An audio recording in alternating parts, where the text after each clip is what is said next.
తెలంగాణ రాష్ట్రంలో ఉన్న నిరుద్యోగులకు రాజీవ్ యువ వికాసం పథకం కింద 4 లక్షల రూపాయల సాయం చేస్తామని మలి సర్కార్ చెప్పింది కదా. అయితే 2-3 దినాల సంధి బ్యాంకుల సిబిల్ ఎక్కువ ఉంటేనే లోన్లు వస్తాయని సోషల్ మీడియాలో వార్తలు చక్కర్లు కొడుతున్నాయి. సిబిల్ లేనోళ్ళు కూడా దరఖాస్తులు పెట్టుకురా అరుచుకుందాం పారి. రాష్ట్రంలో ఉన్న నిరుద్యోగులకు షై సర్కారు రాజీవ్ యువ వికాసం పథకం పేరు మీద లోన్లు ఇప్పించి ఊర్ల పొంట నిరుద్యోగంతో బాధపడే నిరుద్యోగులకు ఇంటికాడనే ఉండి సొంత దందా పెట్టుకొని వాళ్ళ బతుకు వాళ్ళు బతకాలని సీఎం రేవంత్ సారు రాజీవ్ యువ వికాసం పథకంను కొలాయించిండా. అయితే మొన్నటిదాకా ఆన్లైన్లో అప్లై చేసుకున్న నిరుద్యోగుల గురించి ఇప్పుడు 2-3 దినాల సంది సోషల్ మీడియాలో ఓ వార్త చక్కర్లు కొడుతుందట. బ్యాంకుల సిబిల్ స్కోర్ ఎక్కువ ఉన్నోళ్ళకే లోన్లు ఇస్తారు, సిబిల్ స్కోర్ లేకుంటే లోన్ రాదని అంటుర్రట. ఇప్పటి వరకు సర్కారు నుంచి ఎసొంటి ముచ్చట బయటకు రాలేదు కానీ ఇట్లా బయట కొందరు లేని పోనీ చెప్పుకుంటా నిరుద్యోగులను ఆగం చేస్తుర్రట.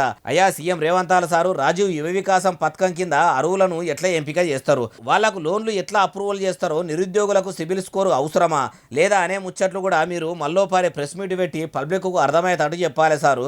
లేకుంటే దరఖాస్తులు పెట్టుకున్న నిరుద్యోగులంతా ఆగమవుతారు అంటున్నారు ఈ ముచ్చటినోళ్ళు.